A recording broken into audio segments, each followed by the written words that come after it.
তেওঁ তোমালৈ ৰৈ আছে। তেওঁ প্ৰেম তোমাৰ ওঠ আৰু আকাশ ৰঙা কৰা সৰ্বস্ব। মই আমাৰ প্ৰয়াত কাব্য ঋষি নীলমণি ফুকনৰ স্মৃতি গোট খোৱাৰ বাবে ধন্যবাদ জনাইছোঁ।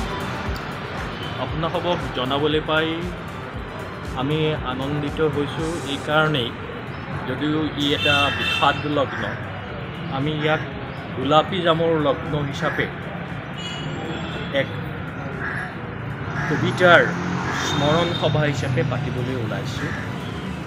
আশা কৰিছোঁ আমি প্ৰতি বছৰেই এই দিনটো এনেকৈ নাইবা তেখেতৰ জন্মদিন ছেপ্টেম্বৰ মাহৰ 10 তাৰিখটো এনেকৈয়ে পালন কৰিব পাৰিম বুলি আপোনালোকৰ সহযোগত আমি আশা কৰিছোঁ। আজি নীলমণি ফুকন এই কবিজনাৰ প্ৰথম মৃত্যুবাৰ্ষিকী, আৰু সেই হিচাপে আমাৰ কবিসকলৰ, অসমীয়া ভাষাত যিসকলে কবিতা লেখে আৰু যিসকলে অসমীয়া ভাষাক ভাল পায়, সাহিত্যৰ প্ৰতি শ্ৰদ্ধা ৰাখে, অসমৰ বাহিৰৰো লোক আমাৰ ইয়াত গোট খাইছেহি।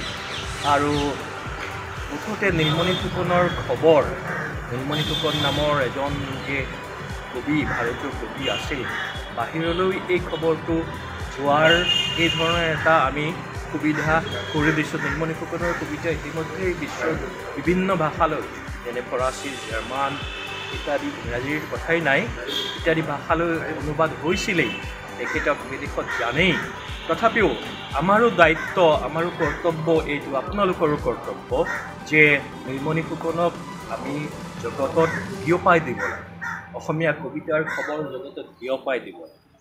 আৰু মূলতঃ নীলমণি ফুকন অসমীয়া কবিয়ে, তেখেতে চিত্ৰ সমালোচকো আছিলে আৰু অনুবাদকো আছিলে, আৰু তেখেতে কিছুমান অতি মূল্যৱান নিবন্ধ লিখিছিলে আৰু স্মৃতি কথাও পাতি শুনাৰো বুলি লিখিছিলে। আৰু এই সকলোবিলাকৰ মাজেৰে অসমীয়া ভাষালৈ তেখেতে যি আপুৰুগীয়া অৱদান যোগাই গ'ল, সেই অৱদানখিনিৰে নীলমণি ফুকন আমাৰ মাজত চিৰদিনৰ বাবেই বাচি থাকিব।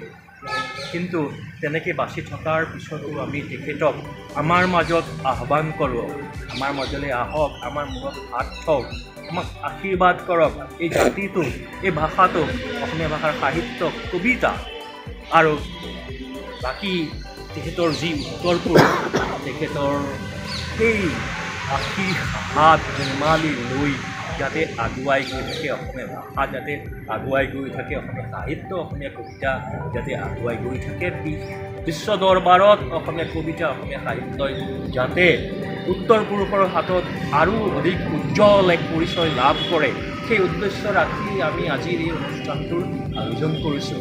আৰু আপোনাসকলক এইখিনি কথা জনাবলৈ পাই মই পৰম আনন্দিত কৰিছোঁ।